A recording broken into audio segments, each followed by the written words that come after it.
Which podcast is it? Oh, okay. Can you read it? No.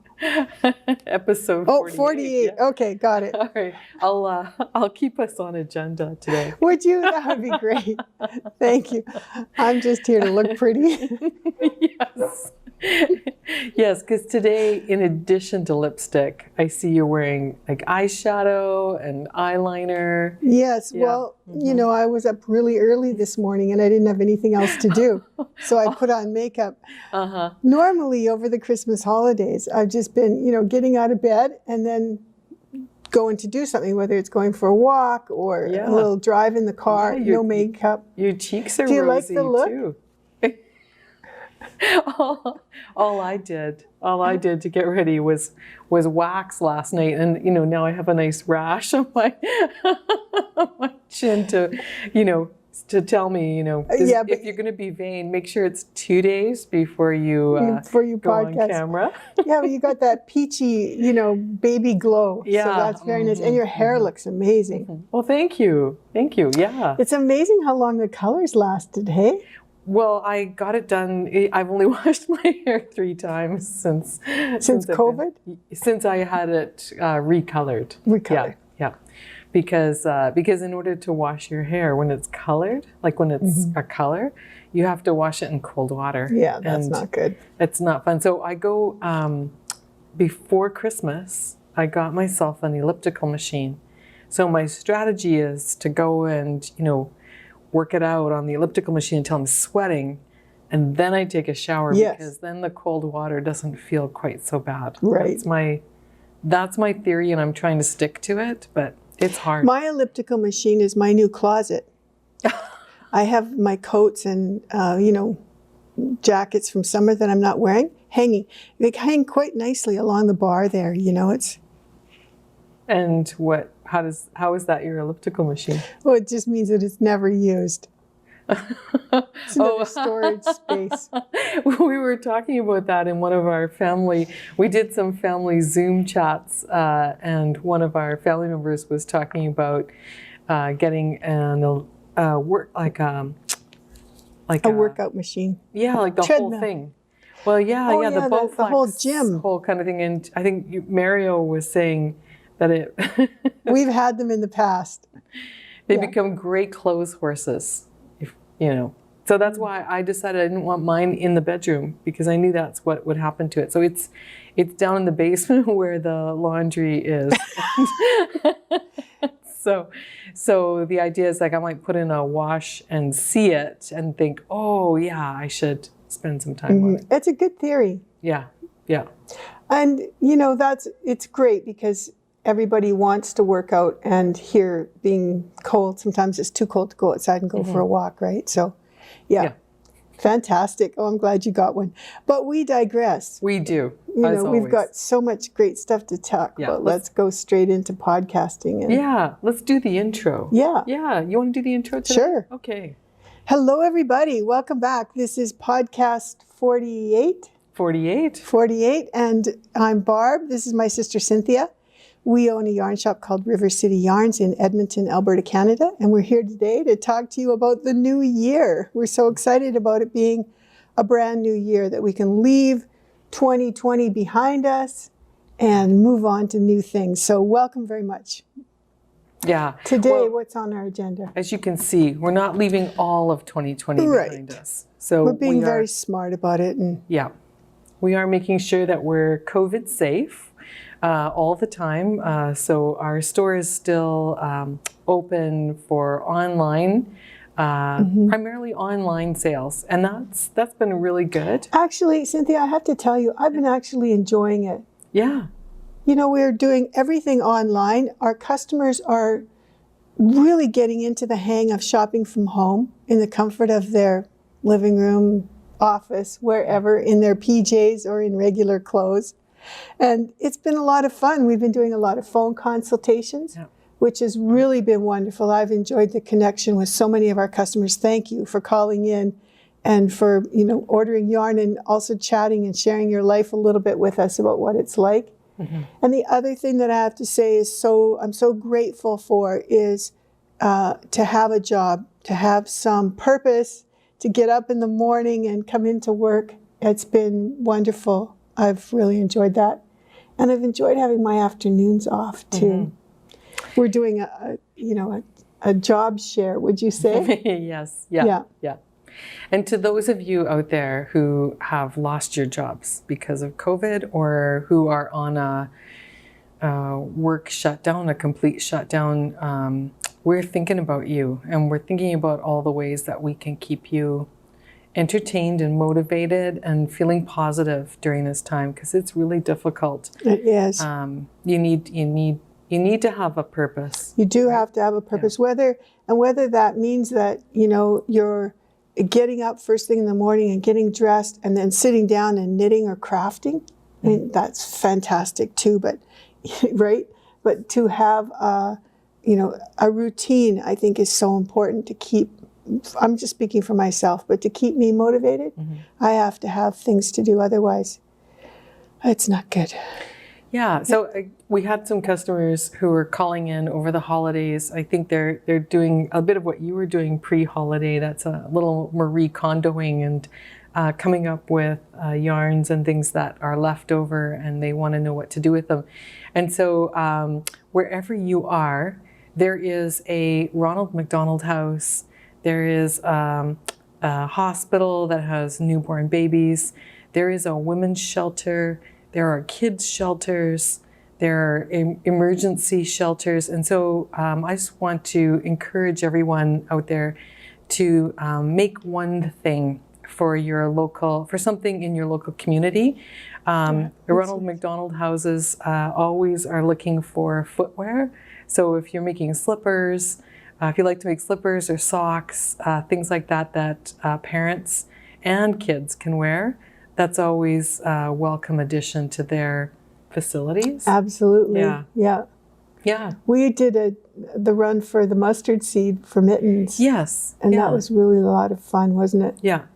And so one of my New Year's resolutions is to, now that I'm done the frantic Christmas knitting, is to is to use up some of my leftovers and to make a few things that are that I can give away. So I have one to show you. Let's see. I've been using up, this one's a prototype pair, so I probably won't give this one to a shelter. But this is a pair of slippers that I made out of Rowan felted tweed, double-stranded. And this is a very simple recipe. I will put a link to the pattern. It's a free pattern that you can pick up. I thought those were Erica Knights for a moment. They aren't. Drowsy. Yeah, those drowsy slippers are really pretty too. But if you want a free pattern that's very easy to knit, you don't have to have any particularly strong knitting skills. This is a good one. It's all done in garter stitch. That's fantastic, because we've been getting a lot of brand new knitters who are looking for something to do. Yeah. Would you say this is a great beginner pattern? It's a perfect beginner pattern. It's all done in garter stitch, and then you seam up the top here. You can do whatever kind of seam you want. They recommend to crochet the top together to make that line. Yeah. And then you sew up the back seam, and I put a little T in my sewing here. That's just to a good make idea. The heel sit flatter than the pattern recommended. I'll put my modifications up on Ravelry. Have you tried these on yet? I have. They fit perfectly. Oh, that's fantastic. Yeah.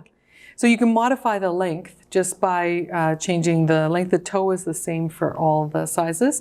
And it's they recommend that you use 2 strands of fingering weight yarn held together. Oh. So I actually use 2 strands of Rowan felted tweed, which is thicker. A DK. But it makes a nice thick slipper. Well, and I love the way it marls. Yeah. That's so pretty, the transitioning of color. Yeah, I mean, I just pulled 2 balls out and just pulled 2 balls out, and these ones I'm doing. Oh, so you're making more. Stripey. Yeah, because what a great way to blast through your stash. Yes. And this is perfect TV knitting. Yeah. You're just going back and forth, it's garter stitch. So there's no purl stitches. It's just knit, knit, knit. So it's a very simple pattern. And this one I decided to do toe up. Good for you. Just reversed, I cast on the number of stitches that you bind off in the end, and I did increases instead of decreases. So that's just my, just to keep it interesting. Who's the brilliant person who came up with this pattern? I meant to bring it along with me and share that with you. And so I will put a link to it in the show notes. I have to say I got the idea from Espace Tricot. They put out a newsletter and they recommended this pattern as a slipper pattern for a women's shelter in Montreal. Oh, fantastic. I read that too. Hi, Melissa and Lisa. That's a great idea. Fabulous. And so I thought, I gotta do this as well. There's just a ton of organizations that can use leftover slippers, right? So I thought, so the felted tweed ones I won't give to charity because they do need to be hand washed. Yeah. So, but you could do that out of 2 strands of sock yarn, couldn't you? Absolutely. Like machine washable. That's what the pattern recommends. But maybe you should try these on. Oh, no. See what you think. Oh my gosh. Yeah. Those are really beautiful. Yeah. I just think they're going to fit amazing because they're nice and high on the back. Yeah. Yeah. Those are beautiful, Cynthia. I can't take those. You gave me your drowsy slippers. For Christmas, she gave me her drowsy slippers. You can always have an extra pair of slippers. Oh, I'm so indebted. I love these. Yeah, they're fun. They're beautiful. Well, if you have too many slippers, we can find a good home for them. But if you think you might wear them, you don't want these? No, these are the prototype ones. I hate to say it, like they're not the perfect ones. Done. But I am going to. I wish I could hug her. That's the thing I miss the most about COVID, is giving people hugs. Yeah, I know. Aw, thanks. Oh, you're welcome. Here's a hug back. Those are so beautiful. Yeah, it's a, like I say, great television knitting. Yeah. So what else are you working on? I also finished on the last podcast we were talking about Chunk-a-delic and Jessie McKittrick's new pattern that was just released before Christmas called Chunkadelicious. And so I finished it. Oh man, that is perfect. This week, everybody's been walking outside and the weather's been pretty good, but it's been chilly too. And so to have something like this around your neck, or that you could even maybe pull up over your ears and on top of your head, that's fantastic. It's done, it's done on a 12 millimeter needle and it's completely reversible. She's brilliant. Creating a reversible cable is not the easiest thing in the world. So, and when I finished it and I was done, I said to my husband, because we were again watching television, I said, "Ta-da, I'm done." He said, "Oh, hey, let me try that on." So he liked it. It's very warm. It's really chunky. Is gorgeously soft, and then the cables running through it, just provide that extra kind of double layer cushion. So it stands up. So how did he wear it? Like just put it on inside a coat, or he didn't wear it. He just tried it on. Yeah, and it fits around. I will put it on in a bit because I am wearing a cowl right now, and I do need to. This is a special gift, so I will talk about that. But yeah, I'll put it on and show you. Yeah, you can put it on the mannequin too if you like. Yeah, so it's done. It's a finished object. It took no time at all, and it's a full skein of Chunk-a-delic, so 250 grams. So this is it's nice and cushy and cozy. Yeah. It's got some weight to it. Yeah, and then I'm wearing this cowl, which was a gift from Amaris. Amaris took up spinning, and so I gave her and weaving. And Amaris works in our shop. She's our protege. She's fabulous. A very bright and wonderful girl. Yeah. So she spun up some Manos del Uruguay merino roving. And then knit it into a bias cowl and gave it to me before Christmas. With a hand spindle too. She told me she used my wheel. Oh, she used your wheel. I lent her my spinning wheel. Oh, I didn't know that. Yeah. She told me she also bought a hand spindle and she spun something on it. Oh, nice. Yeah. I know what it was. It was a little necklace that she did for herself. Lovely. Yeah. Yeah. Yeah. I thought she did that one on the spindle too. Yeah. And she bought a loom. Yes. So she's been weaving, and she made me the most beautiful woven scarf. I saw it. I've been wearing it everywhere. I love it. It's so that's one of the, so she is taking a textiles class as part of her university program And a business degree. yeah, but She'll be running the shop next year. to have the time, right, Yeah. to invest in those new crafts. So I admire Amaris for taking on new things in 2020, which is really good, and for gifting them. That's really nice. I really appreciate that. So I love it. It's beautiful, yeah. and that color's you. Right? Yeah, yeah.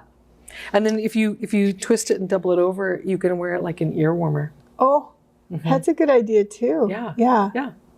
Well, I mean, perfect weather, right? To pull out all the woolies and put them on. I'm going to put these on as soon as I get home. They're really warm. Oh my God. Cozy, yeah. I'll have another pair done tonight, and then I'm going to go through my sock yarn stash because I have a significant stash of mini balls of sock yarns. So, well, we have a project coming up that we can use those on. Well, I'm gonna use them for this charity project, but then yes, we'll see. There's always sock yarn leftovers, right?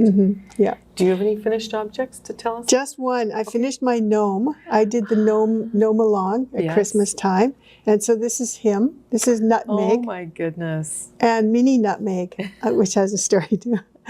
So this was the most fun. I mean, I've got the hat done.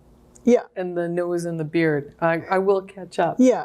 Well, and it's not something that you have to just do at Christmas time, right? I mean, gnomes are all year long, kind of. There's Easter gnomes and Valentine's Day gnomes. And, oh, what a great idea. Yeah.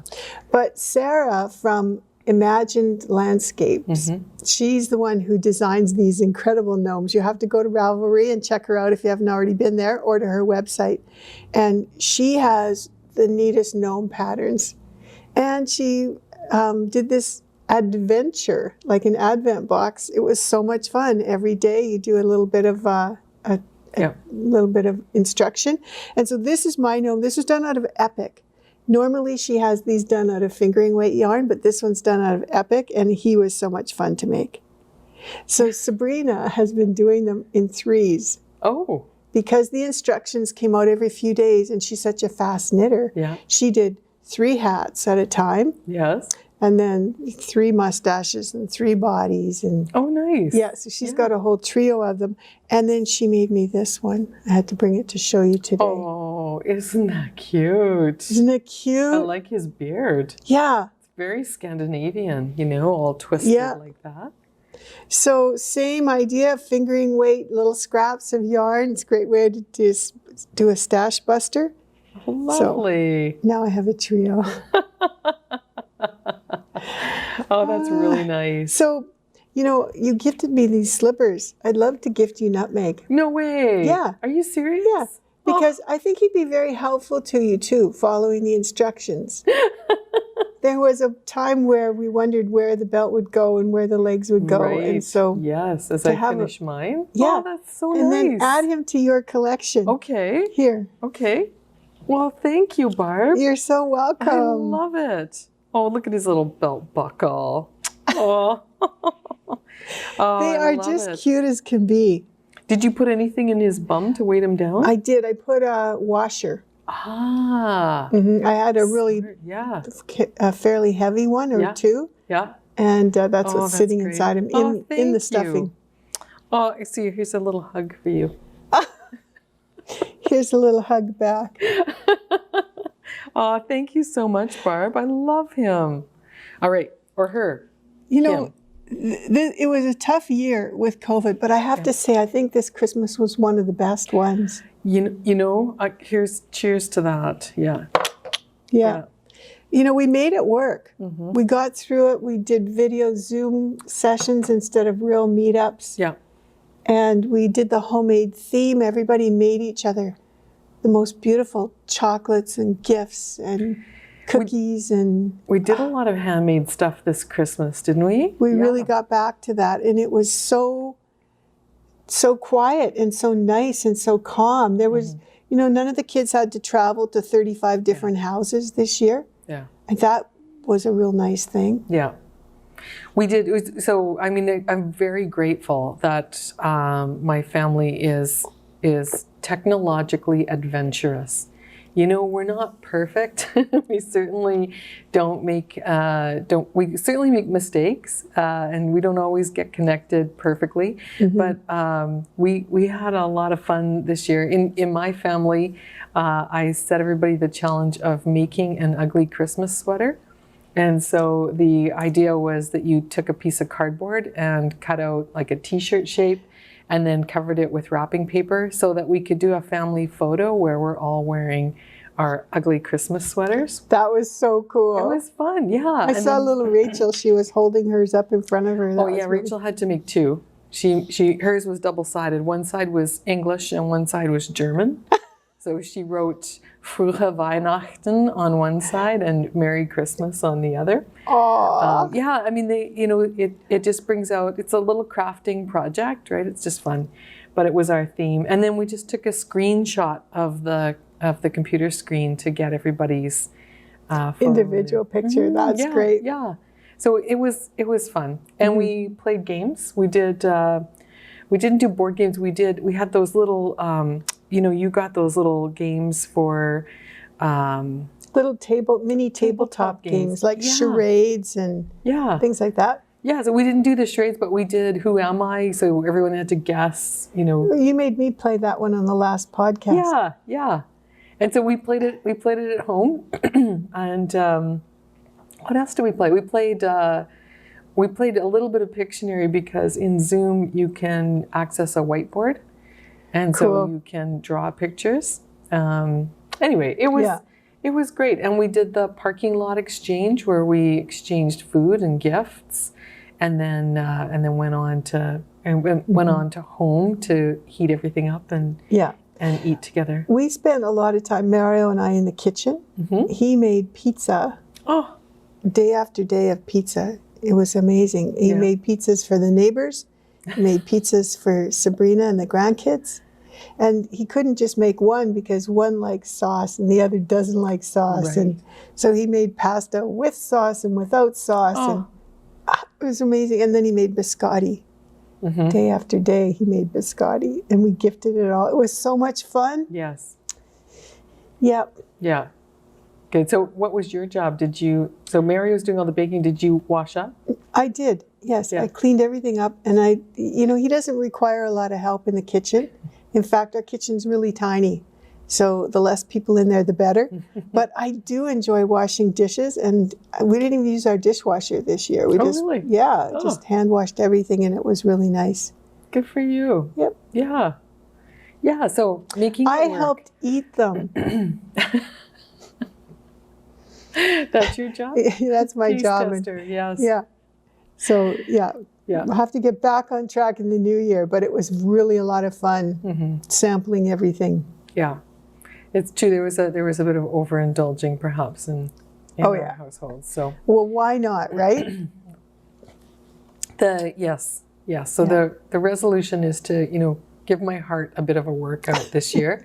Make sure that, those extra pounds don't sit on my heart. Maybe sit more on my thighs. That would be okay. Oh man. Yeah. Don't worry about that. We got lots of things to do. We'll be, running those off, running up and down the stairs. Well, taking photographs. Yeah, this is another upside to COVID is that in order to stay safe, it's actually good to go outside, right? I mean, if you're going to, you don't go to the gym now, or you go outside and go for a walk, which is something that our doctors and our health professionals have been telling us to do for a long time. So, and it's amazing what you can see when you go out for a walk. Yes. Oh. Yeah, what have you been seeing? Well, yesterday, this is really kind of sad, but we have a whole family of rabbits around our house, and I'm sure you do too. Their bunnies are prolific this year. But, as we all know, they're food for something else. Oh. And we went outside in our backyard yesterday, and we saw evidence of a bunny massacre. Oh. There was a little pool of blood and a tuft of white bunny hair. and a bunny had been gotten by a coyote or a wolf or something. We're in a kind of wooded area, so there's a lot of coyotes that are around our house. And sure enough, he got right in our backyard. Oh, yeah. Good and then you don't have a little dog. Yeah, thank goodness. Yeah. Well, or maybe a good thing that there are, so many rabbits out there, because the coyotes will go after small pets as well. So it's a food chain, right? Everybody should have their pets locked up at night, you would think, right? And they're not out there. But the bunnies are. And yeah. Aww. Yeah, I know. Well, it's sad, but you're right. It's the cycle of life. And it's what happens when, our city... Right, where city has, we love the green spaces in Edmonton, but we have to recognize that they are also home to predators as well as, animal predators as well as us. Right? Yeah, thanks for clarifying that. Oh dear. Okay, yeah. So any other finished objects there, Barb? I don't think so, no. No? Do you have any whips with you? Not on the needles. Can you imagine? Yeah, I'm still working on a test knit. That's on the needles, but it's at home. And it's secret. Yeah, and Barb and her secret knitting. And I have a lot of whips in my mind. I have, visions of sugar plums dancing through my head still. Yeah. No, I have a couple of ideas for new projects for the new year. Okay. Do you want to go into that? Yeah, let's talk about 2021. You know all about them too. January is going to be a very exciting month. Yes. Our friends from Blue Sky Fibers came out with a knit along, and we've been having so much fun with all the knit alongs that we signed up right away for this one. So this one gives you a copy of the Pemberton Pullover. Yes. So that's the project. It's a beautiful pullover with some textured stitches done in blocks. So I really love that, Cynthia, because I think that's going to be really nice to see all that texture up around your face. And it's a real Gansey style. Yeah. Right? Where the knit and purl design is all along the chest. A modern sort of Gansey style. Yeah. And I love Woolstok. In fact, I'm wearing a Woolstok sweater today. And so... is this your color? That's my color. Oh. Yeah. What is that? It's This is called Gray Harbor. Right. Yeah. And I'm wearing it today because oftentimes when people call, they'll say, "Is that yarn really soft?" So I wanted to show you that yes, Woolstok. It's 100% wool. It's a 2-ply yarn in that there's 2 plies, so it's a nice softly spun yarn, and it's super warm. So I like to wear sweaters like this on days like today because you don't get overheated and you don't get chilly. Right. So I love it. This is a Peruvian wool. Just like our Epic yarn, this one too is made in Peru. And it's 100% Highland wool from Peruvian Highland sheep that live in Peru. And I think you're right, the difference is that the spin on it is so nice and lofty. Yeah. So you're getting lightness and loft. You can knit it on a 5 or even a 5.5 millimeter needle and get beautiful fabric from it. And great stitch definition, and that's important for this particular project because when you're doing patterning that's knit and purl, you want to use a yarn that it's not terribly dark. You want to choose a lighter color, and you want to have wool because you want that stitch definition to pop out on you. I mean, what's the point of knitting it in if you can't see it when you're done, right? Yeah. And so, we have to decide what color we're going to work with. And one of my resolutions, if you will, for 2021 is to put some color into my wardrobe. Good for you. Other than purple. I mean, I love purple. Love it. But I have 3 sweaters now that are the same shade of purple, all different yarns. Well, and so it's time to put something not purple in my wardrobe. You have lots to choose from because I think Woolstok has like 35 different colors. 35. I thought it was 21, but then they came up with 6 new colors. You're right. So maybe it's 28, but they have a lot of them. Yeah. And I brought a few here today for you to have a look at. Yeah. So what do you think? What are you going to do yours in? Oh, well, I like the color that was in the photograph. And I think it's this one. I think you're right. It's like an oatmeal shade. Yeah. Yeah. What color is that one called? This is called Driftwood. Driftwood. So it's a really soft, taupey, almost like a milky coffee kind of look, right? I'm sort of thinking about that medium blue. This one? No, that one. This one. Yeah, this one's really pretty. This one is new. This is one of the new 6 ones called Morning Frost. Right. Have a close-up look of it because it's really pretty. Yeah, what do you think? That's very nice. Now that I've put it next to my face, I have to keep it on this side of the plexiglass. Is this one too light? Because I think this one's really pretty too. I do. I'm thinking that because I have this gray one, that maybe I should go with something that, although, it's hard. Try this one. This is a new one too. This is called Northern Lights. And this has a blue undertone to it. That's really pretty. Yes. And it kind of has a bit of purple. Do the same thing, Cynthia. You know what? I don't think that has enough contrast for you. Well, I'm also thinking because it's mauve, it's got a mauve tint to it, that maybe I should go with the blue. And just try this one. Okay. I know. Just see what it looks like. Oh my goodness, that looks nice. Maybe you'll have to put your comments in. Yeah, watch the podcast and see what you think. Yeah, hard to know, isn't it? But it's such a squishy, look at that squish and bounce in it. So you know that when you knit up with this, it's going to give you that great kind of stitch definition because it's just so bouncy. And even if you are, if you're very sensitive and you have a sensitivity to wool, I think this is kind of one of the garments that you're going to wear over top of something anyways. It's probably not going to be right next to your skin. You'll probably want a shirt or a t-shirt or something underneath it. Because I think it would be great for, popping on over your clothes and then going straight outside with it. Yeah. Well, that's what I'm finding, Barb, is that in the store itself we have a pretty open space and it gets really cool, especially close to the front of the store where the windows are. And so when I'm wearing my sweater, I feel warm and cozy.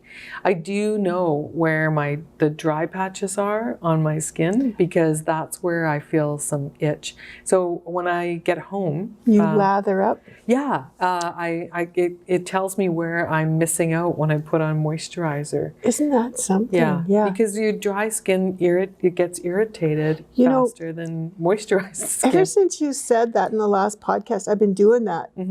Before I pop on a wool sweater, and it does make a difference. Yeah. Well, it's also because I don't know about you guys, but here the climate is so dry that I'll find myself scratching something, like maybe right here on my arm, and as soon as I start to scratch it, it gets itchier and itchier. Yeah.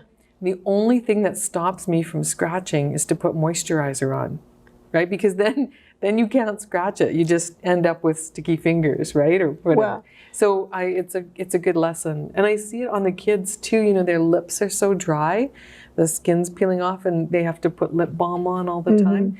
So yeah, but you're right. I mean, you can obviously wear a t-shirt or a long sleeve shirt under the sweater. That's never a problem. And when you go indoors, you may want to take the sweater off. And so it's good to have something on underneath.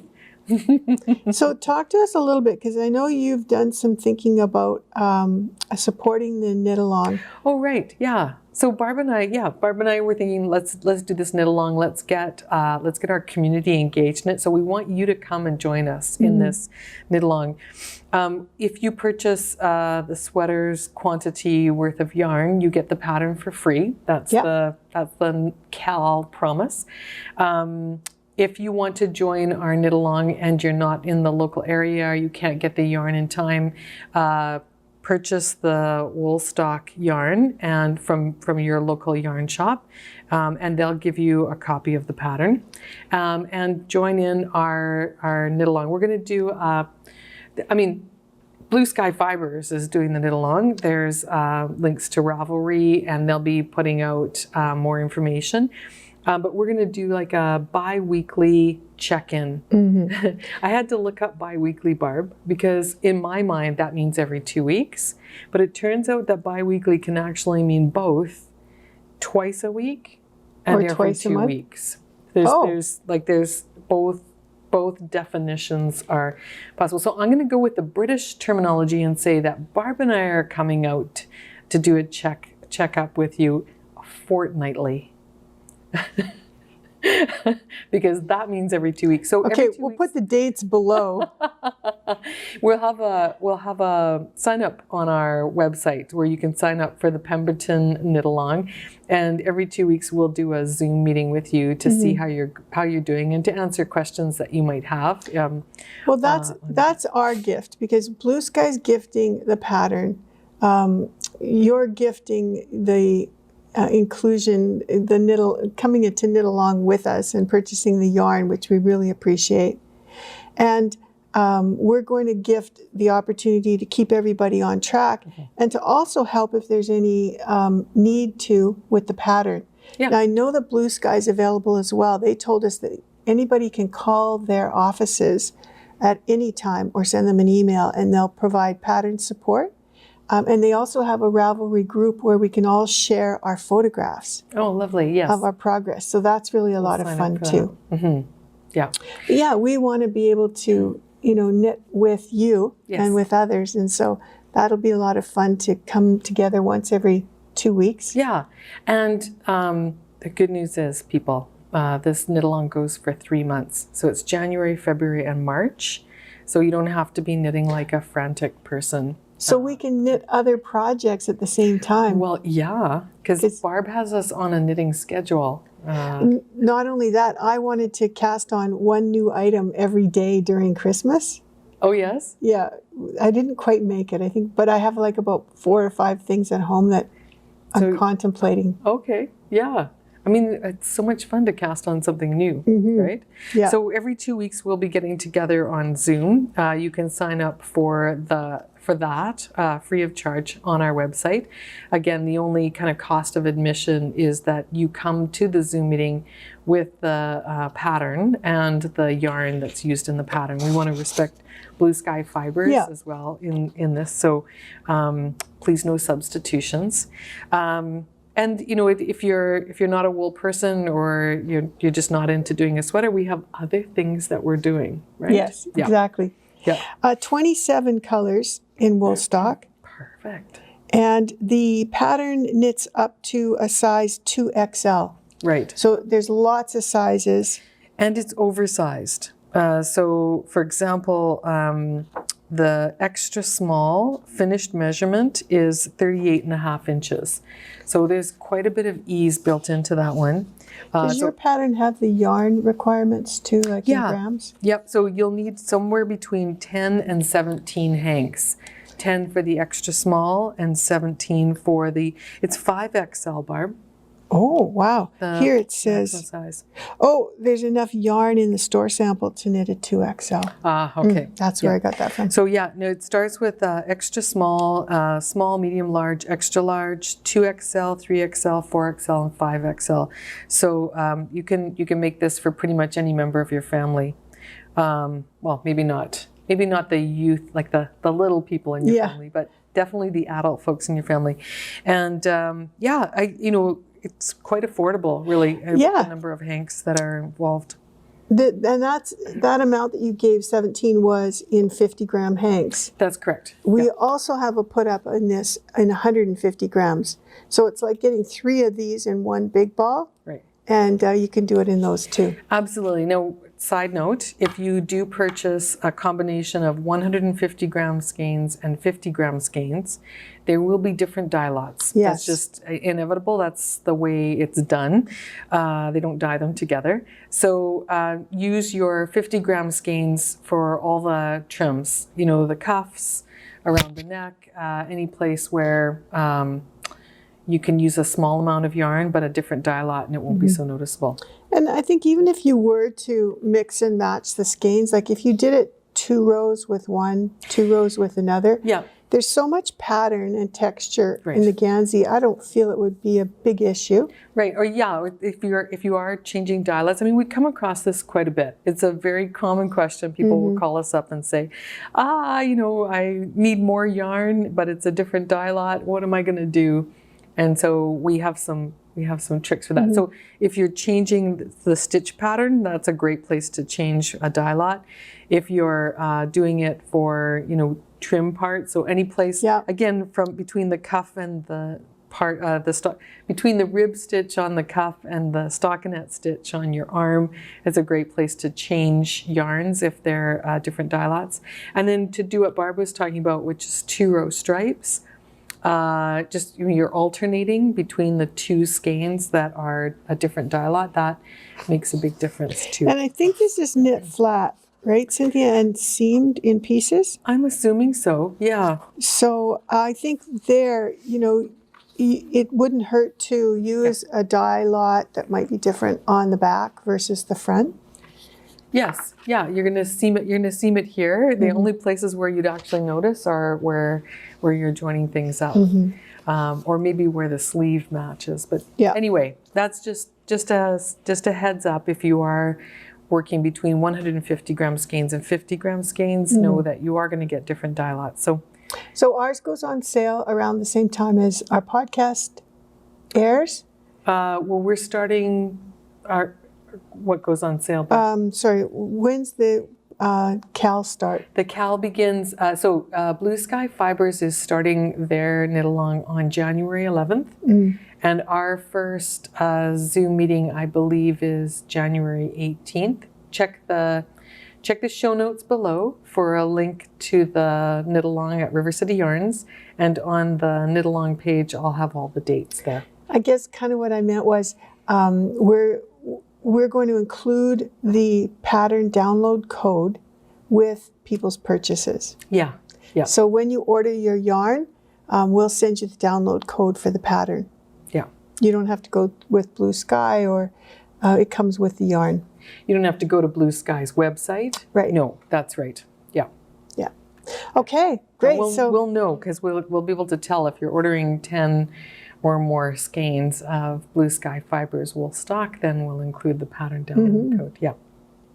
So what else have we got on the go? Because we have a couple of other things. Yeah. Well, so you showed me this really cool book, and you said you wanted to.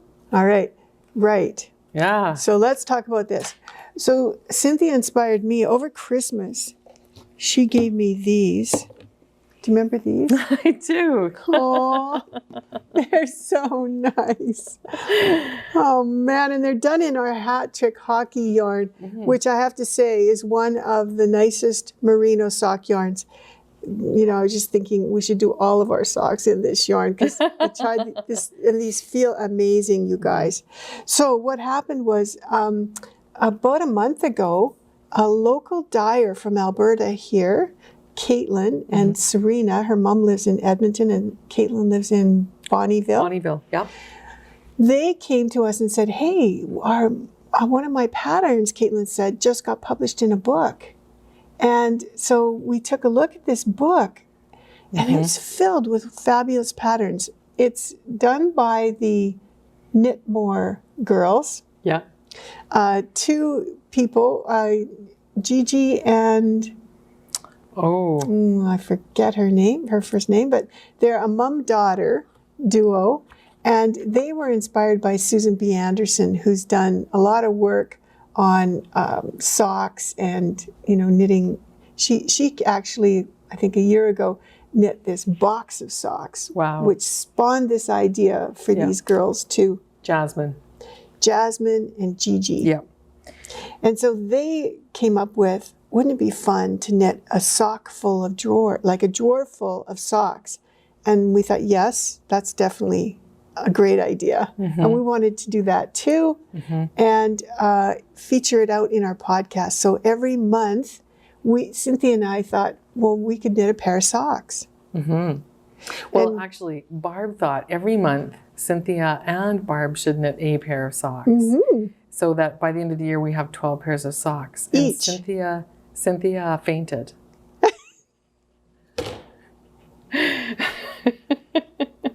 But then she showed me the book and she said, look at how pretty these are. And look at all the patterns. And when you flip through it, you guys, you're going to have a hard time. She revived me like this. Yeah. Yeah, like this. Yeah. So we are going to knit 12 pairs of socks. We just might spin it off, right? We're going to give it a good shot. Yeah. Well, yes. Barb is definitely going to knit 12 pairs of socks. And Cynthia. This is my book. We've already figured out which ones they might be, right? Barb's already figured out which socks Cynthia's going to knit. Yeah. Put in my request. No, I just think it's such a great idea, right? It is a great idea. And then we started to think, oh, like Operation Sock Drawer. It sounds kind of like James Bondish, right? Mm-hmm. And wouldn't it be fun if you wanted to work with the same yarns that we're working with? If you kind of got like a secret agent box in the mail. A spy box. And you could open it up and you could have like these, little wrapped packages in it that say, open here and open there. And so we started to work on that. We haven't got it completely dealt with right now, but we thought, this is just kind of a cool idea and maybe you want to play along. And so we do have the special kits picked up for our January sock. So let me jump in here because in January we thought, let's feature Caitlin's sock because she's one of the designers. She's local. She also, since she designed this pattern, she's moved on from being a designer to being a yarn dyer. So she now actually has her own company. It's called Over the Moon Yarn, and she's designed the ice cream sock pattern. Yeah, did you bring your sock with you? Yes. Okay. I've got it. Can you show it? Yeah, for sure. So yeah, because it's much better to see the real thing than to look at it a page in the book. This sock yarn, you guys, is so soft. Okay, so we have two socks. We have the ones that came from the book. Yeah, which was using a different yarn. It was using a different yarn. Yeah. They sent Caitlin the yarn that they wanted used, which is quite common in book publishing. Oh, yeah, yeah. And she knit them. But aren't they cute? Yes. I mean, it's like dripping ice cream cones. The foot's the waffle cone. Yeah. And it's a great little technique. It's sort of Fair Isle. And then, and you change colors 3 times. Yeah, so there's a little bit of a speckle yarn in here and then 2 semi-solids and then a semi-solid for the waffle cone.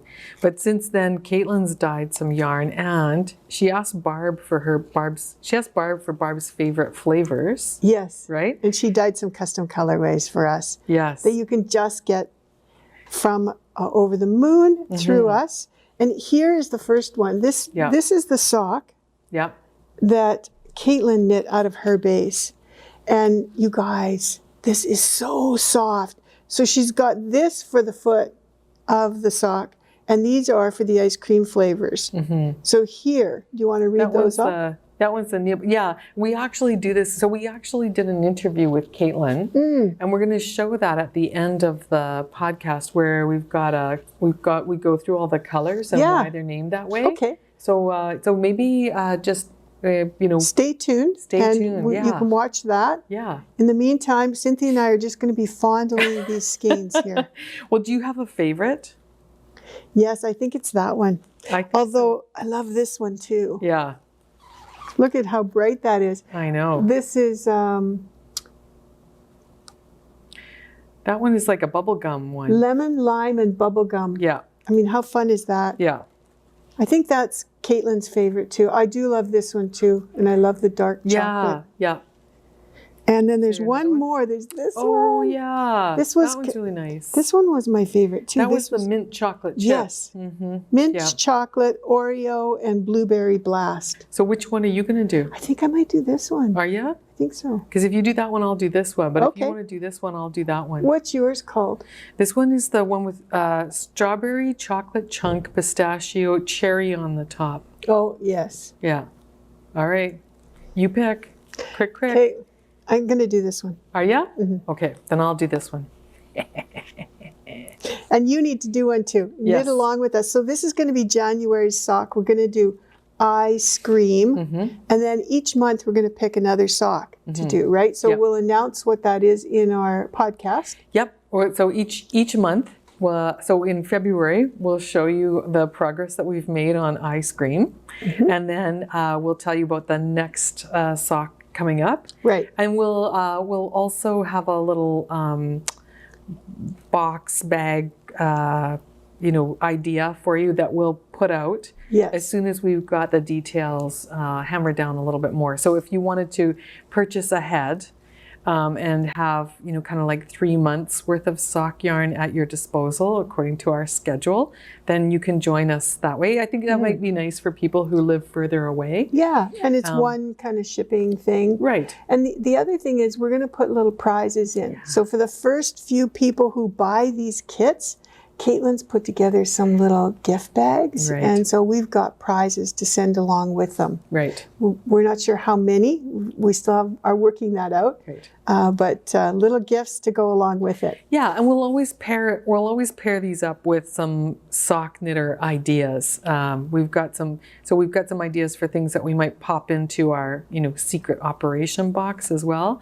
But if you're buying them individually as time goes by, then we'll also have some suggestions for you of some cool tools that make sock knitting easier. And then we're going to do some helpful tutorial videos with each sock that we do. So you can tune in for that as well. And we'll put a link to it in the podcast notes. So it'll be a separate video.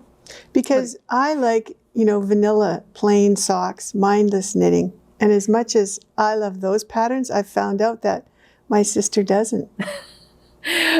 Well, there are no vanilla socks in the book. So, but there are some great opportunities for you to build your skills through sock knitting. And let me just really quickly read this little part right here. Socks are the bonbon of the knitting world, a small decadent bite.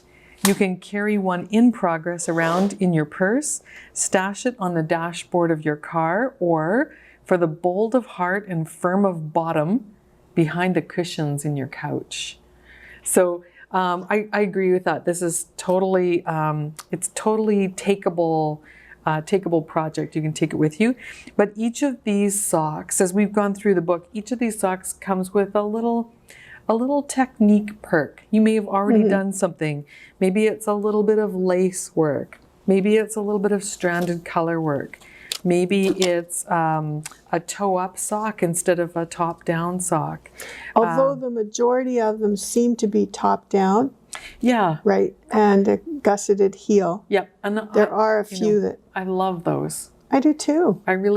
For me, that gusseted heel just fits better.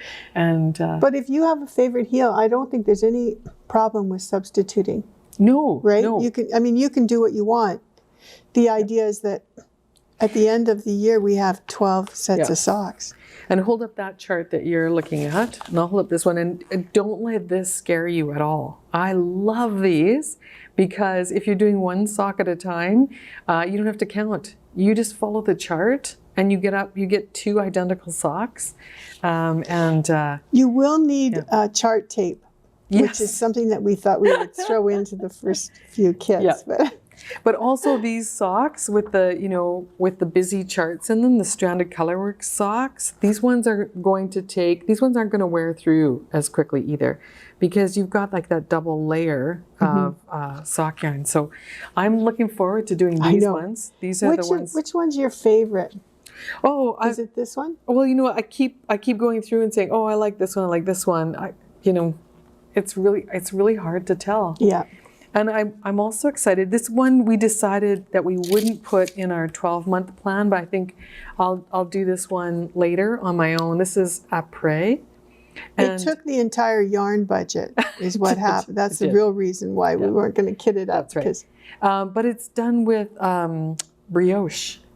If anyone wants to do those socks, we have perfect sock yarn too. Just email us, and we'll put together a custom kit just for you for those socks. But you know why I love this one? A, I like brioche. I've mastered brioche finally.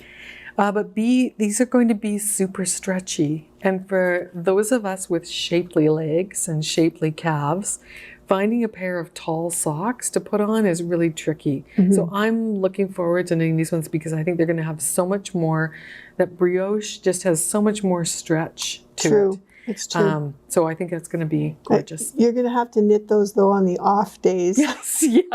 It might be a 2022 project, but that's okay. That's okay. Once you have the book, right? And you don't have to use our kits either, right? If you want to knit along, you can use your stash too. That's perfectly fine.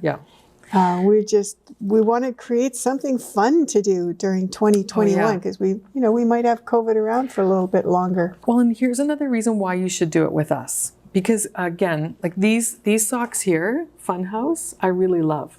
But I wouldn't do it with a self-striping yarn. I think frankly it just takes away from the patterning. So we're going to suggest 2 solid colors to use with this, but 2 solid colors that are just going to make your eyes pop. And so I think that, if you do it with us, you'll find that between the little bit of the technical assistance and some of our, I'm going to brag about some of our expertise in picking yarns that are going to make your socks really, gorgeous. All right, so to sum up, we want you to play with us, so join us. We have lots of copies of the book. If you want to play along, you definitely need a copy of the book. And then watch the podcast so you can find out what yarns we're recommending for this month's knit along. Once you get your book, go through your own stash and figure out if you've got yarns that'll work for these. Absolutely, yeah. And then, stay tuned. We'll have ideas. We'll have some feedback. We'll have some watch out for this kind of comments. And we'll talk to you about the colors that we chose and why. And you never know, we may pick different colors. That's right. And stay tuned because next week we're going to be showing our progress. And we'll show the next sock for the next month. Right. Not next week, next month. Did I say next week? She's so I'm still on Christmas time. Anyways, we're going to have a lot of fun with this. We're going to knit 12 pairs of socks, so it'll be great. All right, so now we need to talk about Flash Mob, Barb, because Flash Mob it's become such a big part of what we do every month. It has. It really has. Yeah. So Flash Mob has always been our very special, one-of-a-kind yarn that we release on the 20th of each month at 6 p.m. Mountain Standard Time. And we've always gone with kind of like local dyers or indie dyers, people that you might not have as much access to because they're not yarn shop staples necessarily. And we have a theme around it. And that theme helps to guide our dyers into creating these gorgeous yarns with one-of-a-kind colors. You won't see them in the normal palette because they've been dyed for this one special occasion, goes out on sale for this one special occasion and time, and you got to be right there at that time or you risk not getting in on that month's Flash Mob. So we've got a new theme for 2021, Barb. Tell us a bit about that. Right. Yeah. So for 2021, we were inspired by COVID, and we thought a lot about what we would offer for Flash Mob. 2020 was books, classic books, and that was so much fun. This one is going to be equally as fun. This one's going to be extremely colorful because this is all about human plus nature. So Flash Mob 2021 captures seasonal colors into beautiful skeins of yarn. They're colors that remind us of what we feel as the seasons change, how soft and warm the spring air can be, the excitement of finding the first flower of the season, adventures under bright blue skies, crunchy fallen leaves, or dancing snow. It kind of goes through those seasons. It brings out our human emotions, and it makes us take a deep breath. It makes us feel like a child again, long for days gone by, or to act a bit more adventurous. It's not just about the elements you can find in nature. It's how they stimulate our senses, how they tickle our creative minds, and how they awaken our long-forgotten memories. This is such a cool theme, Barb. I mean, I just love it. I love the idea of pairing up imagery and kind of like an emotion that is, created from viewing that image. And those images go to our dyers along with a written description. And then, out comes a colorway on the other end. Amazing. Yeah. So let's talk about January. For January, the word that we're talking about is unbound. And you'll see that in the imagery that word just kind of pops out at you when you're looking at it. When the temperature outside drops below 0, we sometimes have no choice but to stay indoors. We cuddle up in our favorite blanket and close our eyes and imagine a bird's eye view flying over vast mountain ranges with tall evergreen trees that continue as far as the eye can see. And so we asked Caitlin and Serena, our mother-daughter team, who came out with the first sock colorway for our Operation Sock Box. Yes. We gave her the task of creating unbound in the form of yarn. Right. So grab what you've got. Yeah. Check this out, you guys, because, oh my God, we think that she did a beautiful job. So here she's come out with this dark green one is called Untouched Forest. And then the speckle is bird's eye view. And all the greens in here are amazing. They are. You've got sort of like the spruce, you've got the lodgepole pine, you've got kind of like that blue spruce that's in there. She was talking about this, about how she actually went out to her yard and got inspired by all the trees down at the end of her driveway. Yes. So you guys, the shades of green in here, there are so many. I'm just going to put this one out flat because when you see this, it's almost got, I'd say, 8 different green shades in it. From a gray green all the way to a really bright piney green. And then this one, speckle, the bird's eye view, it captures that bit of snow that's sitting on the trees. It's it's kind of merging the earth, the snow, the trees, everything's together in this gorgeous speckle. And we do have Caitlin talking about these yarns and the choices that she made and what inspired her. Again, a little interview at the end of the podcast for you to check out. But Barb, this yarn is so soft. I can't stop petting it, honestly. I know it's an 80-20 merino, but it feels like it's got cashmere in it. 85-15. Oh, 85-15. Okay, so maybe that 5% merino makes a big, huge difference because this is so soft, you guys.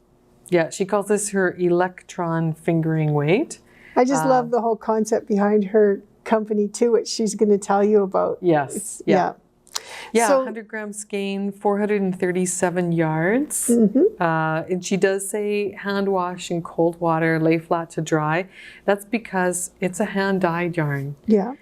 So, if you want to keep the colors bright, whether it's in your hair or in your yarn, that cool water, that gentle treatment is a really good way to do that. And yeah, Caitlin's also going to tell us a little bit about a project that she and her mom are working on with this yarn. So if you want pattern suggestions, pop on to the video. Yeah. But Barb, this isn't going to last very long, is it? No. And you know what, you guys, all of our flash mobs have been going so quickly. We've been surprised because I think we all are looking for wonderful, inspirational things to put on our needles. So mark your calendars. If you do want to set a timer, that's not a bad thing. A lot of people are doing that, and that's how they're getting...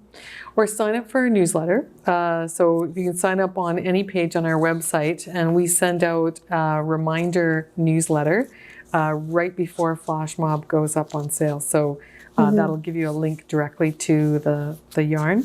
And yeah, it goes really fast, but remember too that you're also supporting a local dyer. Indie dyer. Yeah, yeah. Someone who's who could probably use the support, hey? That's right. Yeah. This yarn is over the moon. It is. Thank you, Caitlin. So that's January 20th, 6 p.m. Mountain Standard Time, and we're bundling them up. Yeah. You'll get a bundle pairing in your order. You're also going to get a beautiful gift from Brick Bubble.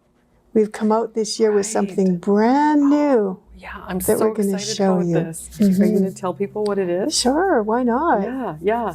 Diane from Brick Bubbles created patches for us. Yeah, last year was a button, like a collector button that you could, sew on to your project. And this year it's a patch, and I love it. I love it too. It's machine washable. It's faux leather, and she's such an artist. She's created these great imagery. You're going to want to collect every one of the patches, which means you need to buy the yarn as well. Yeah, because that's the only way they're available.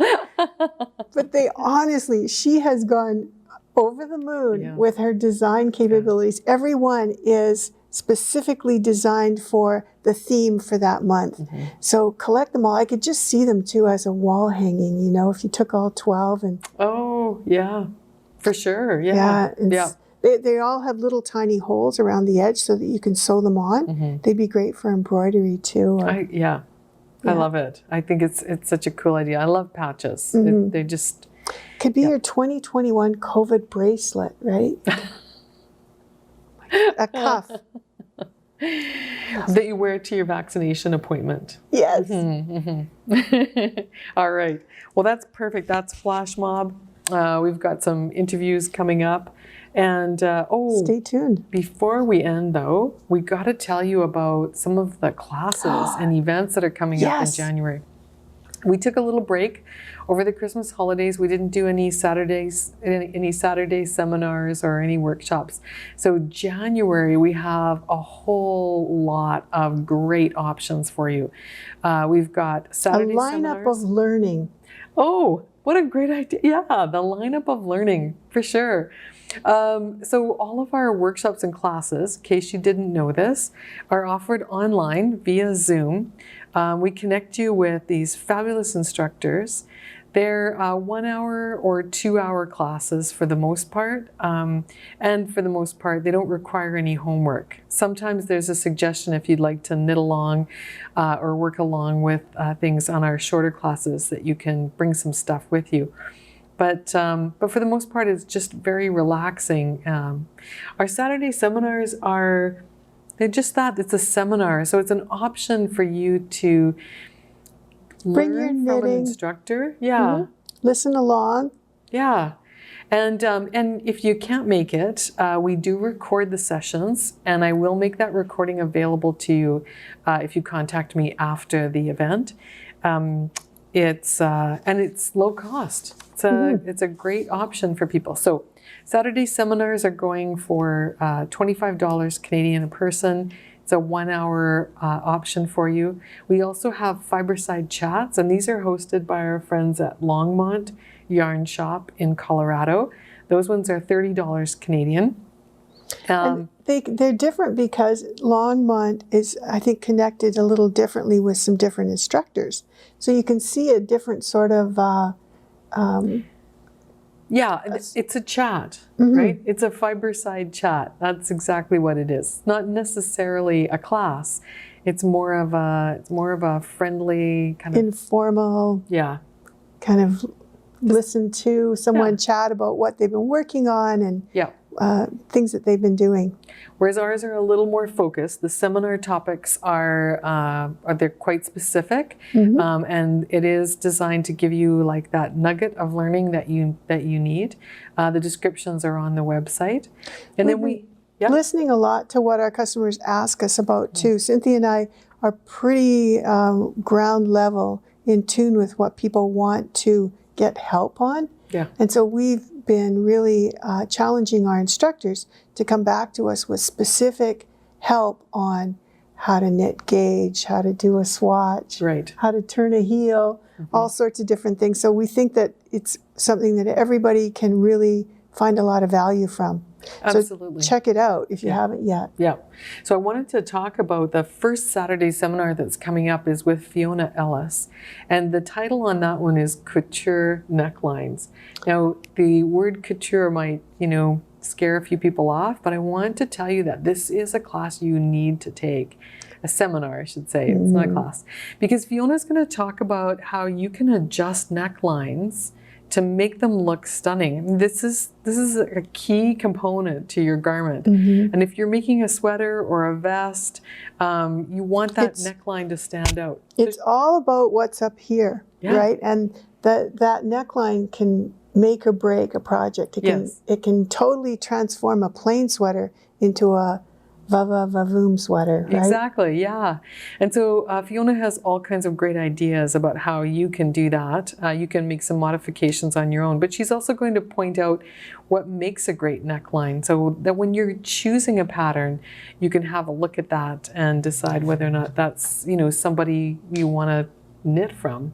I like the idea too that Fiona has a background in fashion design, and that makes a huge difference. She totally understands how to translate fashion into knitting, and she's going to be sharing that with you.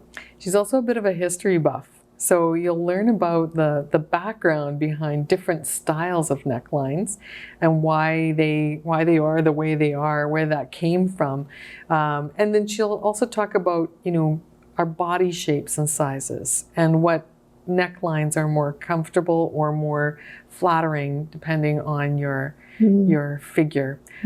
So that's coming up. And the size of your shoulders. What's that? And the size of your shoulders, right? Yeah, maybe. It does. It makes a big difference. Some people have really tiny shoulders or bigger busts. Some people have, generous shoulders. And so, the neckline is an important place. And oftentimes it's the one piece that a lot of people don't play around with, the neckline. So it's going to be a valuable session. Yeah. I'm looking forward to that one. And fun. Fiona's just a lot of fun. So we have a little, sort of info with Fiona. We have a little interview with Fiona that we did, so she can tell you a little bit more about necklines as well. We also have coming up a couple of new things called Ask an Expert. So I arranged a couple of 1-hour sessions with Ann Budd called Ask an Expert, similar to the Saturday seminars. It's not on a Saturday, so this is on a Thursday, and so Ann's going to answer some of those questions that we always need answers to. And oftentimes it's when we're sitting at home in our armchair at 11:30 at night thinking, how the heck am I going to do that? So one of them, the first one that's coming up is called Happy Heels, where Anne's going to show us 3 different types of heels for your socks. And Barb and I were talking about that earlier with Operation Sock Drawer. I mean, I am going to take some liberties and maybe change some of the heel options in the socks that we're doing, right? Because I just want a more comfortable fit. So check out that Ask an Expert with Ann Budd, and then we have another Ask an Expert session with Kate Atherley again. On heels? Woman, yeah. Sorry. On heels? No, not on heels. Oh. Kate's Ask an Expert options are on, the first one coming up is on steeking. That's in January. Ooh. And then later on, we have her coming back to do yarn substitutions. So all those questions about, you know, can I swap out a cotton for a wool? What's the difference between DK and fingering? I think she says, is fingerling a potato or a yarn size? So she's going to answer all those questions. And everybody who's a brand new knitter, you've got to sign up for this class, because I've done nothing but answer emails about yarn substitution over the last 2 months. So even if you're advanced beginner, I think you've got something to learn. Absolutely. From yarn substitution. So please sign up. Yeah. I don't think there's any knitter that couldn't use a refresher when it comes to some of this stuff. Oh, for sure. Well, the more we get involved with yarn, the more knowledge we need. You're right. I mean, how long have we been knitting? Well, we've had the store for 18 years, and we've been knitting for longer. Yeah, when we're still learning. So yeah, exactly. Invest in your fantasy, in your love of fiber and yarn, and take some classes. Yeah. So Ask an Expert with Ann Budd, these are 1-hour sessions. Ask an Expert with Kate Atherley, these are 2-hour sessions. And then we have workshops as well. We're trying to keep all of our instructor friends really busy because they would normally be flying all over the world to teach classes. Yes. And they're not doing that now. So help support our designers too. They're getting really good at teaching through Zoom. It's amazing. I tell you, I can't even tell you how much I've learned from just Kate Atherley, flipping back and forth between slide presentations. She's amazing. So we have Heather, who's going to do learn to crochet from a chart. Crochet a shawl from a chart. This is not a learn to crochet class. It's a class for crocheters who want to learn how to read crochet charts. Would you say it's okay for new beginners too, right? You should know how to make the stitches already. Yes, but if you know how to chain, how to do a single crochet, how to do a double, you'll be okay. And so the whole premise of the class is to understand how to read a chart. And this is going to free you up, crocheters, because reading crochet instructions is tricky. And you're going to be really demanding on your crochet patterns too. You're going to want your crochet designers to all have charts. Yes. Because it's so intuitive once you have a chart. Yes. Plus you can knit from other languages. You can do Japanese patterns, you can do Russian patterns, and there's some amazing crochet designs coming out from those two areas. Yes. So take this class if you can. We also have Heather's also teaching Learn a Little Lace class. So this is where we make those what do we call them? Queen Vicky's wristlets. So it's a flat lace pattern that's seamed up afterwards. So you will complete a project, but in doing so, you're going to learn how to knit lace and how to read a chart. Those were on Fiona's knit list for Christmas. She gave them as a gift. That's right. Yeah. So we have a class on that. And Heather is just, I just want to pop in and just put a plug in there for Heather. Heather's ambidextrous. She knits and crochets. So she's amazing. One of our best instructors next to Cynthia. Yeah, Heather is very good. And again, we're recording these workshop sessions. So if you miss a class or you need to review something, you can watch it afterwards. There's so nice. One more coming up. One more. And Barb, this one, we've had people ask us over and over and over again for this one. Okay. So I'm really, really excited about it. This is, Kate Atherley is coming in to teach an intro to top-down seamless garments. So you're going to knit a really tiny little sample sweater, but she's going to teach you everything you need to know to work a sweater from the top down. Wow. And you know how confusing that can be. Like it should be intuitive, right? We're just knitting a sweater in the opposite direction. What's that? You just need markers. You do, but you also need to understand what you're making. Is this the sleeve or is it the front?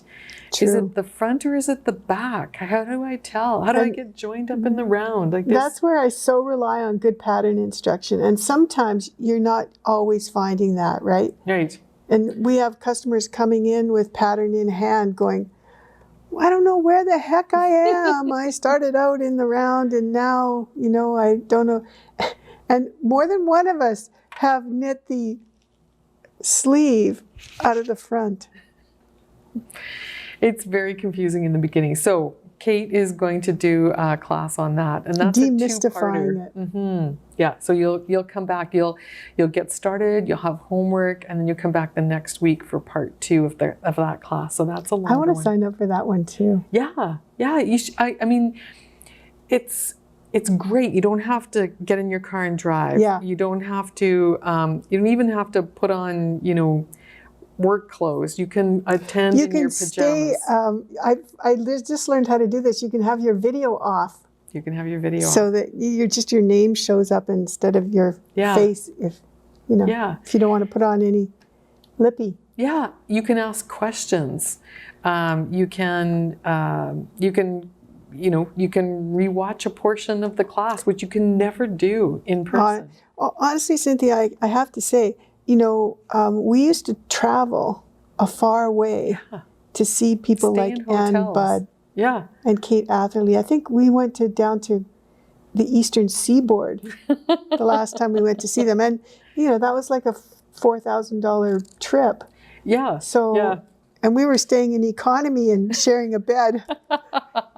Okay, too much information. But anyways, this is the best thing ever. It's like, it's so personal. It's like being in the same room as that person. So check it out if you haven't checked it out. And if you have, sign up again because they're wonderful. The topics are always changing. And the instruction is world class. So give it a look. It's right on our main page. Just look at classes and events for the month of January. We've got a lot of stuff showing up, and then also February, March. Can people use their gift cards too? I meant to ask you because somebody asked me on email. Yeah, absolutely. You can use your River City Yarns gift cards for absolutely anything on the website.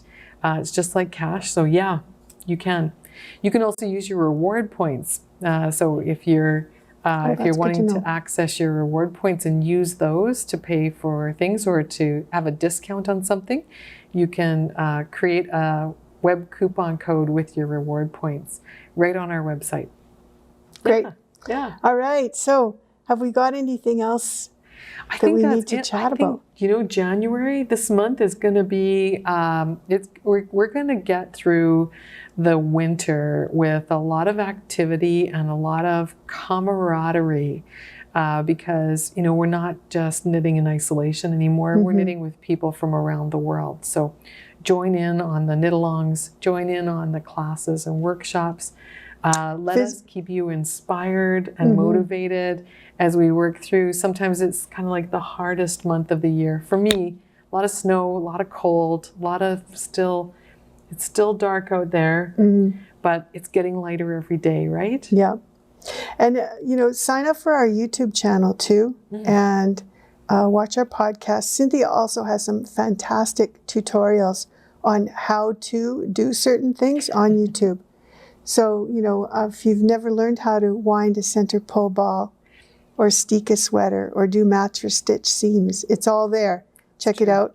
As well as the new knitters. If you're new to knitting or crochet and you want that basic how-to, we've got some great videos up there already. We do, yeah. Learn to knit, learn to crochet. Yeah. We forget how much content you've put up already. Thank you so much for that on our website. You're so welcome. Then stay tuned for, we're going to have a little Rowan fashion show a little bit later, right? Yes.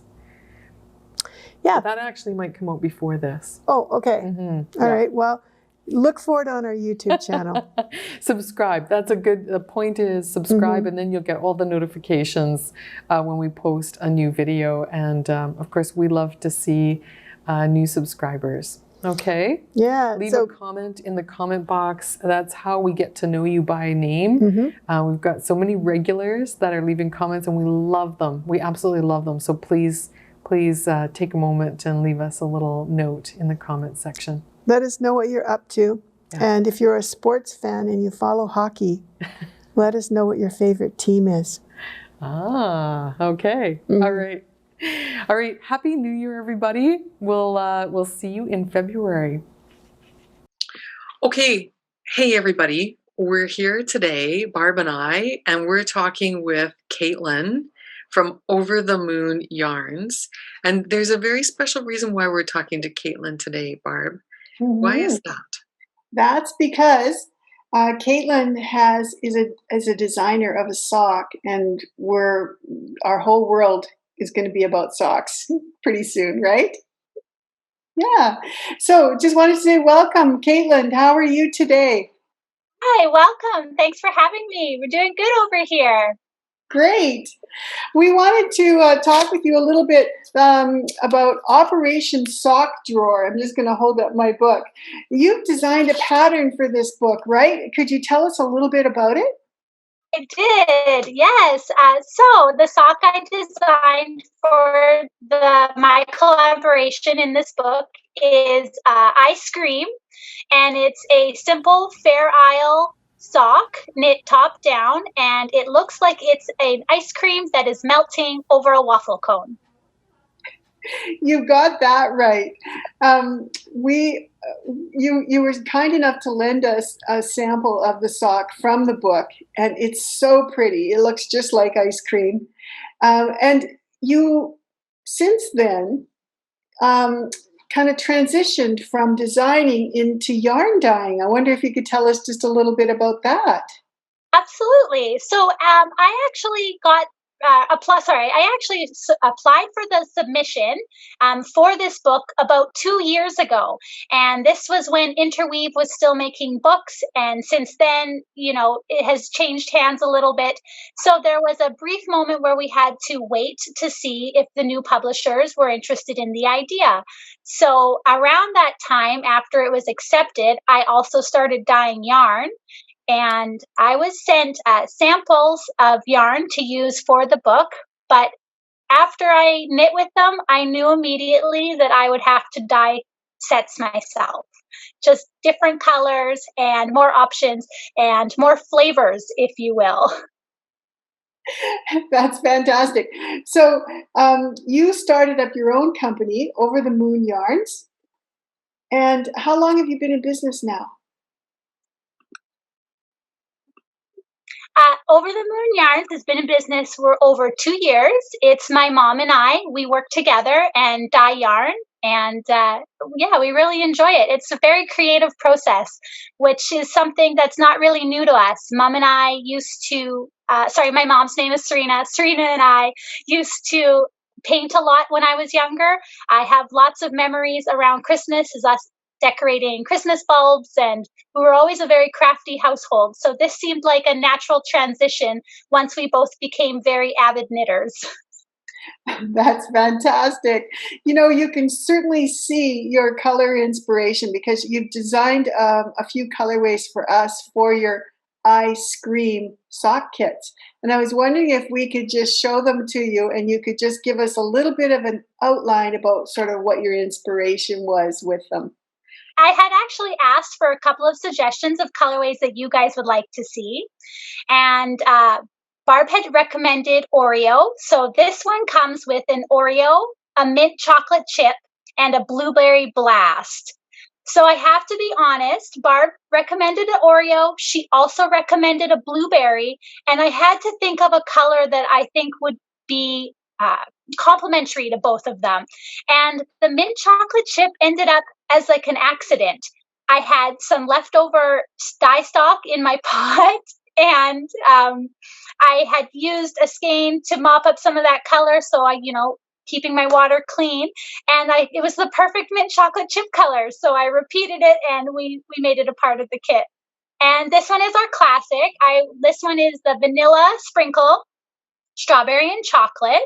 And this was the idea that I gave them for Operation Sock Drawer for the ice cream sock.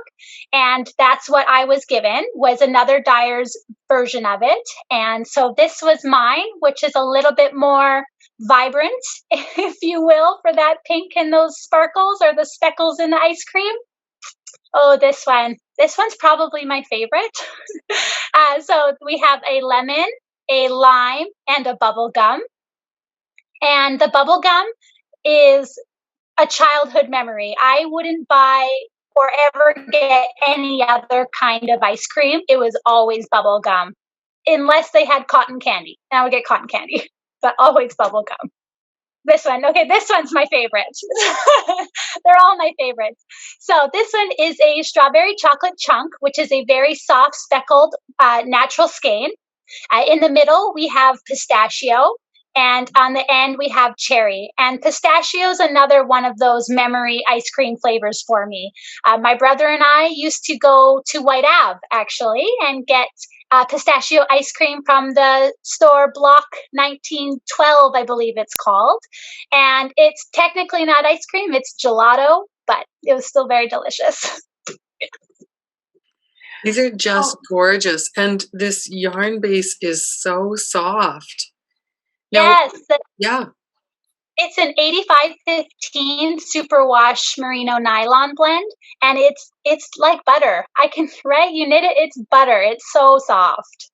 Oh, that's fantastic, Caitlin. Thank you so much. I mean, isn't this the perfect time of year to knit with colors that inspire you, like from an ice cream perspective?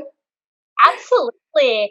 I find in the winter time, your palettes might be a little darker, moodier. It's not so much sunlight, but I am always for a project that's bright and colorful and cheerful and just makes you feel good when you knit it.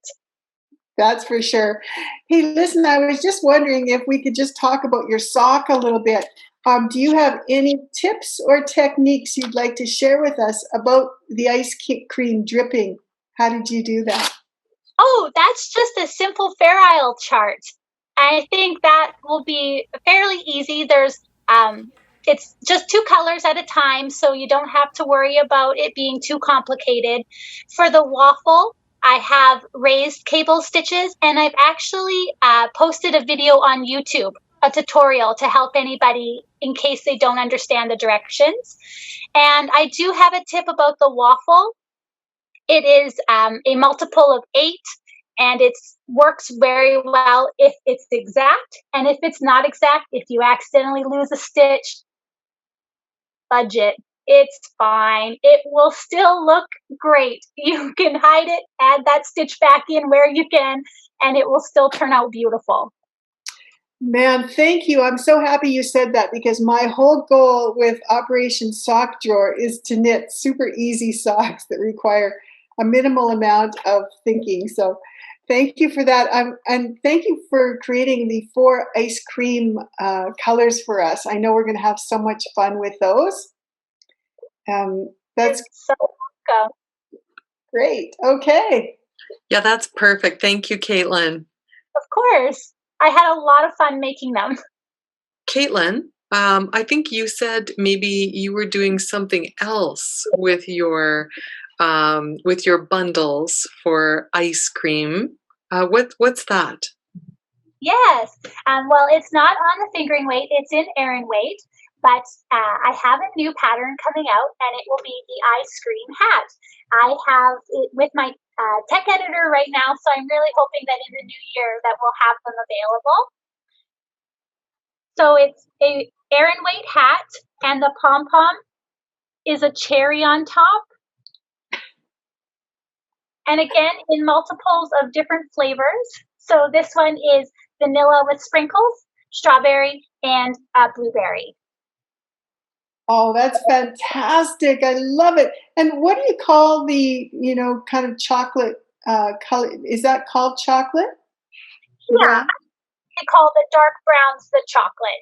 Some of the colors, have chocolate chunks or chocolate sprinkles in them. That's fantastic. And so when do you plan on having that pattern out? And what's it going to be called? It'll be called the ice cream hat. And I am hoping that early in the new year, we'll be able to have that out, maybe by February. Great. So can people watch for you on Ravelry, Caitlin? Do you have a Ravelry? I do, absolutely. My username is Kate, And you can also find me over the moon. We have a group on Ravelry, as well as I have a podcast on YouTube where I talk about all the things I'm knitting. Fantastic. So can we put some links in, Cynthia? Great. Okay. You bet. You bet. All right, Caitlin, this was so much fun. Thank you very much for joining us today. Thank you for having me. All right, so here we are. We're now talking about our brand new 2021 Flash Mob series, which is based on a concept of a word and a description and a photograph that are all very inspirational. And so, Barb, when it came to launching this, you wanted to work with a local dyer, someone who kind of understood our needs for this. So maybe you could tell us a little bit, Barb, about the flash mob concept, just a touch, because we'll talk about it more in the podcast, and then introduce us to our guest dyer for January. Absolutely. So yes, our flash mob for 2021 is all about human nature and being, locked down under COVID. It's been a challenging year. So we've been looking for dyers to help inspire us, create colorways and yarns that really touch us on a human level and evoke a special sort of feeling, if you will, through yarn colors. So in January, the color that we picked was called Unbound. That was the word that we used to symbolize kind of a foresty sort of picture, if you will. If you imagine well, you know what? I'm going to let our dyer tell you all about what inspired her to create these two colorways for us. So I'd like to introduce you now to Caitlin Thomson. And Caitlin, you're with Over the Moon Yarns. Can you tell us a little bit about your company and sort of your thoughts about the yarn that you created for us? Sure. So I have a company with my mom, Serena, and we dye yarn. And most of the stuff that we dye is inspired by the universe. So lots of space themed and science fiction themed yarns. And we do lots of bold colors, bright colors, and stuff that just invokes feeling of happiness, because that's how we all want to feel, right? Exactly. Yeah. So our color, Barb sent a photo for a color inspiration. And again, like you said, it was of the forest. And that was, it resonates very deep with me. This is one of my favorite places to be. I live on an acreage, and at the bottom of my acreage is a bunch of pine trees. And that's my favorite place, in the forest. The sounds, the smells, just the different view you get. It was very special. It was the perfect photo. So we dyed a yarn which I like to call kind of like our signature style, heavily speckled, lots of different colors. And that one we chose to have sort of a bird's eye view of the trees. You're over top of the trees and the fog is rolling in, and all you're seeing are little speckles of color as you're looking over this beautiful vast forest. The second color we did is more tonal greens, something you'd see the spruce and the trees changing throughout the year. In the spring, they're bright and fluorescent, and as the year moves on, they dull, but they still stay just such a luscious green. Well, you nailed it, Caitlin. Those colors are just so beautiful together. As our staff were unpacking the box, you should have heard the oohs and ahs. Oh, that's so wonderful. That's what you want to hear. It can be a little nerve-wracking just sending your yarn out there and just like, I hope everybody loves it. It's just gorgeous, and I'm wondering if you can tell us just a little bit about the base that you worked on. Oh, absolutely. The base we chose is an electron base. fingering weight. It's an 85-15 superwash merino nylon, and it's very soft to the touch and is even softer once it's washed and blocked. And it's just a lovely yarn to work with. We heard a little rumor that your mom's working on a new pattern with that. Can you tell us a little bit about that? Oh, she is. She's working on the Recollect Cowl by Jen Steingass. And it's a lovely Fair Isle cowl with chevrons in it. So it has the 2 colors, as well as it has 2 different textures that you work into this cowl. So she's just started it, but I'm very excited to see it finished. It is a very unique make that I'm looking forward to. So she's using the 2 colors that you've designed for us. And you mentioned something about if you were to do it, you'd change those up a little bit. Yeah, so she's using Bird's Eye View as her main color, Untouched Forest as her contrast. And every time she sent me a picture of her whip, I thought, you know what? I would just love to see this, even just reversed, as your Untouched Forest as your main and Bird's Eye as your contrast. Just then it switches up your textures. And I just think that I need to do a sample that way as well. It sounds to me like mothers and daughters may be a little bit like sisters, in that you want to do it sort of the same, but maybe you want to change it up and make it your own. Definitely. Serena and I always are knitting the same patterns, different colors, same patterns.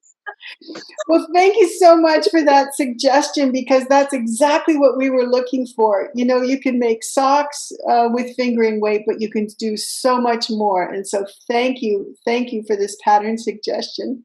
Oh, no problem. Absolutely. And anything 2 colors, shawls, cowls. I just knit my 3rd cowl ever this year, and I think I'm hooked. So I see a few more in my future. Oh, good. And before we leave you for good here, Caitlin, tell us just a little bit about the sweater that you're wearing, because, you know, people will want to know. Oh, of course. Yes. This is the Little Scorpion sweater by Courtney Little of Ivy and Autumn. So I knit this on our Electron base, which is the 85-15 superwash merino nylon, in the colorways Magma Eruption, Black Hole, and Lunar Soil. Oh, perfect. I love those names. Wow. That's great. Thank you so much, Caitlin. We're going to let you go now. Enjoy the rest of your day. And we thank you again for taking time to meet with us today and talk to us. Oh, anytime. Thank you so much. All right. Take care. Bye-bye. Barb, we're here today talking to Jasmine, Gigi, and Genevieve. These are the Knitmore Girls. And we're so excited to meet up with them because we've been kind of following them. They do a regular podcast that's available on any of your podcasting apps. And they're the editors and promoters behind a really sweet book that they put together. Yeah, That's right. Do you have your copy with you, Barb? I do. The book is called Operation Sock Drawer. And Cynthia and I have been going through this. Can you see all my little sticky notes on the side? Because this book, we're so happy that you came out with this book, because we've wanted to do a sock knit along and fill our drawers with pairs and pairs of socks. And that's what we're going to do in 2021. Amazing. I think everyone should have a drawer full of hand knitted socks. Right? Now tell us, you guys, because this book came out this past fall, but it's been a work in progress for quite some time. It has been. I got an email from Carrie, who is our editor. So we are the curators of the collection, because our editors did a lot of really hard work, and I don't want to take any of their thunder, but Carrie emailed me out of the blue. I think when Genevieve was in kindergarten, I was running copies in the staff room and my phone chirped, and I pulled it up, and I was so excited because it was just, I know they're so beautiful. it was just kind of out of the blue. And she said, we want to do a book with you. We want to do it with the Operation Sock Drawer theme. Anything that works for you, we'll do. And at that point, Rex was still really small and I couldn't commit a huge lot of time. And we're not really designers. We are knitters. We're knitters and we're curators and we have a lot of opinions. Aren't they beautiful? And so Interweave, Carrie worked for Interweave, and then the book got sold to a second publisher, and for the life of me, I can't remember who the intermediary one was. And then Penguin Random House picked it up. And it really only got pushed back about 6 months, which is huge, actually, if you think about how many things got transitioned back for it to only be pushed back about 6 months. So, and I'm glad it did, actually, because it would have come out at the beginning of the pandemic. And when it actually was published, we were able to help support our favorite local bookstore, Picklebees, by saying, if you buy our book directly through them, we'll sign it and we'll personalize it. So that helped because they were in danger of closing. And so we've been really cheerful about being able to support a bookstore that I've been going to since I was knee-high to a grasshopper, and Genevieve has been going to since she was about a month old. Yeah, so I don't remember that one. I have pictures. It's cool. Okay. But yeah, so let's talk about the book. Yeah. So tell us about this. We know that there's many sock patterns inside Yes. by many designers. So tell us the story about that. So we put up a designer call on all our social medias. Han has some opinions, so you're going to hear the dogs in the background. Oh, it's Chewy? Okay. So we put out a call on a cake because that's our favorite thing. And we said, send us your submissions. And we were so excited to announce our book and to be able to invite some of our listeners to be Contributors. and kind of tangentially part of the family, right? And so we did that, and we got so many excellent submissions. And Mom and I went through the submissions that were sent. I mean, it was digital. We didn't get to actually handle anything in person, which is kind of a bummer, but also terrific because everyone got to look at them. Mm-hmm. And we got to pick our favorites. And so what's really special about this book is it's not for beginners. And because there's so many vanilla sock patterns out there, and it's so easy to just get on a kick of just knitting vanilla socks. And if you want something more interesting and more cheerful and something to kind of push you to learn some new techniques or to do something a little bit more exciting and different, this is it. And the thing is we've been podcasting for 13 years this April, and we've been doing reviews for almost the whole time. And there are listeners who have the same taste as me, and there are listeners that have the same taste as Mom. And the wonderful thing about this is if you agree with any of our reviews, this is basically going to be 100% perfect for them because we picked every pattern in this book, and it's like getting to pick all the truffles in a box. And they're all delicious. They are all cheerful.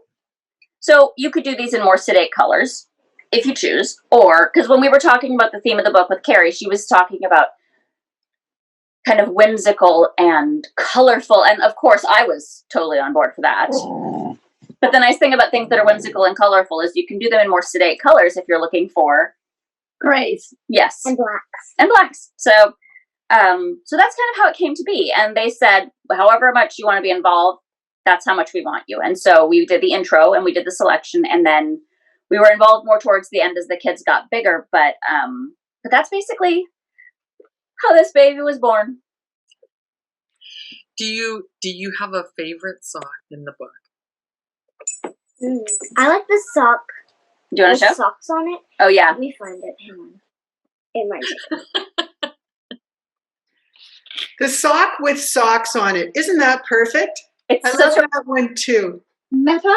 It's so it's not the meta sock, but if I had named it, that would be the meta sock. There was a thing. You like socks, bro? How about some socks on your socks with your socks, bro? And how about you, Jasmine? Do you have a favorite? And Gigi? Found it. It's kind of hard to pick because obviously we picked all of them, but I'm trying to knit my way through it. what's your favorite pair? I haven't gotten there yet. Okay, TBD. She'll get back to you. I need to knit more. Knit more? Knit more. Knit more. Get more. And I finished my first pair, Uh-huh. and it took such a long time. I was really surprised how long it took. I thought I'd pick an easy one for starters. And Gentlemen, please. I like cables. So Gentle, gentle. I started with a That's good. sachet socks, and they're all cables. And this morning I bound off the second sock, Good for you. and they need to be blocked. They don't show off their full glory. They look like they've just rolled out of bed. So once I block them, they will look like who they are. I'm so happy to hear you say that because sachet was one of my favorites. I love the cables on that sock, and I can hardly wait to get to that one too. It's really involved, and usually I knit socks while I'm watching TV. Can't do that with these. I need to pay attention. I mean, if there's like one knit row, you have to pay attention when the row ends. So. Yeah. There are cables where you twist the stitches, Come on. Come on. and So, you know. they go this way and they go this way. And I will be talking about these socks not only on the needles, but also when knitting attacks. Right, which is a regular part of your podcast is when Yes. knitting attacks. Yeah, that's really clever. I like that part. Because despite having, I'm going to be generous and say more than 80 years of combined knitting experience. I'm not 80. Not yet. But I'm trying to find a picture of my favorite pair. Because I feel bad picking a favorite because, excuse me, gentlemen, come on. You pick up. All right, hang on. Got to throw these guys off the couch. Okay. Gentle, please. They're showing you that they're very good dogs and they're good at protecting our family. All right, I'm trying. And mine is the one with the hearts No. as the toes. No. Oh, I didn't. That's They're my very- favorite, despite how much I hate Intarsia. Could you make me those? I can To make go those with too. my sweater? Sure. Oh, you want me to use the same pick as I used for your sweater? Yeah. I can do that. That's a good idea. That hot pink. Ice cream is a really, really close second, though. Did we lose that sock in our book? No, it's there. It's there? All right. Do you have the name of it? For the life of me, I can't find it. Heart with the toes. Is it this one? Or this That's one? the better half. Thank you. Isn't that cute? I love that one too. It's so charming, and it's got that like secret something that I love in a pair of socks because they're hiding in your shoes anyway, but you know they're there. And I love how it's photographed, and I love the whole idea of it. So it's my favorite in the book. But Ice Cream is super, super close for a second. I know you guys are saying that these are kind of maybe more intermediate socks, but I can't help but feel that some of them are pretty vanilla too. Like this one, right until you get down to, the foot, right? There's really not that much to do until you get to the colorful part that hides inside your shoe. That's true. I think when we think about a vanilla sock, but you're right. You're totally right. When I think about a vanilla sock, I think about being able to knit it completely in the dark. So, which you can't with that. But I totally agree. It's just until you get to the toe, which I love because you have all of that to look forward to the entire time you're working on it. Yeah. Well, Cynthia and I are really pumped to kick this off. We're going to kick it off with the Ice Cream socks because. Are you in Caitlin's? Yes, yeah, we're going to kick it off with that. Caitlin, who now also is a dyer, has dyed us some kits in different ice cream flavors. Sort of. I have to hear what your ice cream flavors that you guys are going to use. Yeah. So I've got mine here. This is cherry chocolate, pistachio, and cherry on the top, but I put it on the bottom. I love it. I put a heel flap in there. Just because it fits my foot better. But yeah. I love that because that's the whole thing about knitting, right? You do what works best for your body. Mm-hmm. And I've got Blueberry Blast and Oreo ice cream. And then I'm going into Mint chocolate chip. mint chocolate chip. And then the actual foot of the sock is done in this creamy sort of chocolate. Yep. Waffle chocolate. No, did you pick it based on the colors or based on your favorite ice cream flavors? Oh, definitely favorite ice cream colors. Yeah. Okay. I was wondering because that's how I would pick as well. That is so delightful. You know, she's got a hat to go with it, right? We do. Yeah. I can't tell. I saw that and I thought, I have to make it. I think it's really magical to be able to take an idea like the ice cream socks and turn it into, or the socks with socks on top, a drawerful, that's what it's called, and just turn it into something so tangible and so cool. Mm-hmm. The other thing I really like about our book is that it's got designers from around the world, which really captures the feel of our podcast, because through the internet, we're able to talk to people everywhere. It's not as limited as radio waves, which I really think is special. So, yes, you're right. That's something too that was really important. You've got so many great designers, and some of them are well known who have written books and things themselves. Others are new that I've never heard of, and so thank you so much for in that process that you went through to pick the socks, that you picked some new and upcoming designers. The one that I'm really excited about that I might knit first, because I think the socks picked themselves. We just helped. But I bought yarn for this when we were picking the patterns for the book. Like, I didn't wait for the book. I have had yarn for Tolstoy's Triumphant, what are they called? Thermals. Because they're knit in that style where you double knit them one inside of the other and then woof, magic.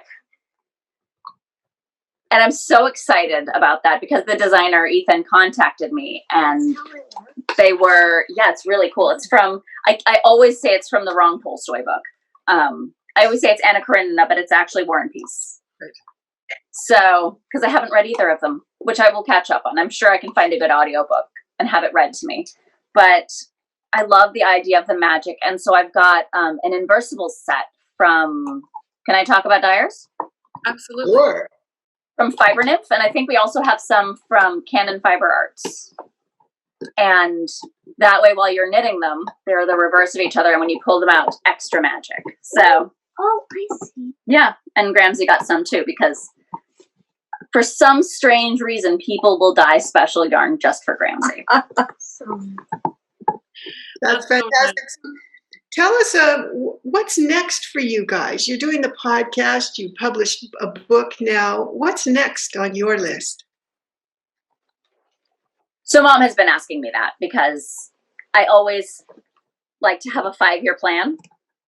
I'm not sure yet. I would love to do the same thing for a book of sweaters because I'm super into sweaters right now. We should do that. We should do that? One for mittens? Or hats. I could. Genevieve is now the idea machine. Yeah, I am the idea machine and the hat maker because I'm amazing at making hats. We're looking forward to traveling more. We want to do some more things with video. Obviously, that way we can let people into the very organized and peaceful vibe that our house has.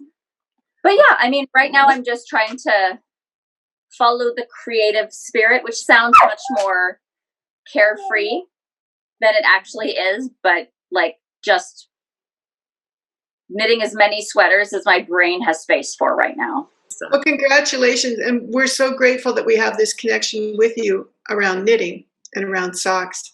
So thank you so much for spending the time with us today. We really appreciate it. Absolutely. Maybe we'll do a Canadian tour. Thank you for having us. Yeah, absolutely. You should. Love you to come to Canada. If not, we definitely have to check in on a regular basis. So maybe sure. Maybe in March we'll do a check-in, and Gigi will see how far you've gone on your tour through the book, and we'll compare notes. You think she'll be halfway done by March? Mm-hmm. All right. If I do one a month, place your bets, ladies and gentlemen. We're doing one a month, Gigi. No pressure. No pressure. Knit along with us. Yeah. Gigi. You should. Do you guys have patterns picked for everybody for your knit along, or do they get to pick? Yeah, we've created a calendar, one a month that we've chosen, and we're making some recommendations for yarn pairings as well. I love it. So yeah, but we are starting out January with Caitlin's pattern and her new kits for sure. Yeah. Did you get yarn for ice cream? Nope. Okay. Mom ordered a box of yarn to work her way through the book. Great. Not halfway, only all in. That's fantastic. Yeah, we'll send you our list, Gigi, in case you want to do it in, we can compare notes. That sounds lovely. I'm not all that comfortable with color work, though. You'll get there. I'll walk you through it. Okay, good. I can do that. This one's a good one to start with, Gigi, because there's only color work at the joins. Where you're blending the color. So it's kind of like, do a little bit of color work and then some straight knitting and a little bit of color work. Have a tasting spoonful. Exactly. Oh, one of those cute little pink spoons. I love it. Yes. The one thing I will recommend for anybody else who's not comfortable with color work is go up one needle size on your color work rounds. That's really good advice, because that was exactly what I was going to say. Mine's a little tight where those color works are, and that's a great suggestion. I've done a fair amount of Fair Isle, so if I have a lot of it and it changes from one solid color to another, like Genevieve's Elsa sweater had the snowflake part where it transitioned, and that's where, if the whole thing is color work, I tend to be fine, but when you have that big swath of stockinette, it does pull a little bit, so that's a cheat that I figured out ages ago. Cheat? No. We have to find a better word for it. A hack. There we go. You're welcome. Perfect. All right. Our knitting hacks. Oh, there are loads of knitting hacks. As there are sewing hacks. Oh, there's a ton of sewing hacks too. Sewing. That's what I want to do this year. Oh yeah, I want to. Yep. I got a sewing machine. I made a bag. Genevieve made a bag. I'm taking classes at the local college. Not anymore. Please no. I'm signed up for French pattern drafting and evening gown and lingerie. Underpants. Oh, All right. Good for you. That's amazing. Do you go in person or are they online classes, Gigi? They're online. Are you done yet? Not yet. Come sit with me. My children have said TV. my children have said that they will keep me alive during that pandemic if it kills me. And I've turned into Rapunzel in my tower. Not exactly. We let you out sometimes. Thank you. We let her out sometimes. Sometimes. When the time is right. And so I get really excited if I have to go to the hospital for a tests, checkup. Yeah. Yeah. So yeah, it's all online, and I'm really pleased with how they're handling it. I love it. I love it. the Lego dinosaur. Oh, Yep. The Lego. Got everything. Knitting, spinning, Legos, dogs. all right. So just a plug for your podcast. We'll put that in our show notes below. But how do people get a hold of you? You can find it on iTunes, Google Play, Spotify, Pandora Podcasts. It sounds like you're doing. I think it sounds like I'm doing the outro. Yeah. Basically, anywhere you can get podcasts, you can find the Knitmore Girls podcasts. And I think we're on episode 609 this week. 610? No, not 10. 609. Congratulations. That's such an achievement. Thank you. How frequently do you podcast? Every week. And I'll be joining soon since I can knit without looking. Amazing. I'm looking forward to hearing your voice on the podcast, Genevieve. I've done it a few times before. Yes, we had her on. Yep. Yeah, you're totally ready for it. I can see that. Yeah. Yep. You'll have your own podcast pretty soon, I can tell. Nobody cares if I make any faces because this is a podcast. It's true. Audio means you can make as many faces as you want. She has her own segment, doesn't she? She does. Genevieve has a segment called Short Rows. Yeah. I better get knitting soon because I'm gonna run out of subject. All right, we'll get you knitting. I love it. All right, I'm gonna let you guys go because somebody wants to watch TV and he's been waiting. True. Yeah. Thank you so much for having us. Thank you for inviting all into your space. We love it. It couldn't be more real, and we so appreciate that. Thank you very much, and we'll be in contact with you again. Excellent. I look forward to seeing everyone's. Do you guys have a hashtag for your knit along other than Operation Sock Drawer? Oh, we You should. We're going to. I think it's going to be this Spy 21. Okay. But we'll let you know. Because I want to follow it and see what everyone's doing. Okay. All right. Thank you so much for having us. Thank you for having me. Take care, you guys. Bye-bye. Nice to meet you all.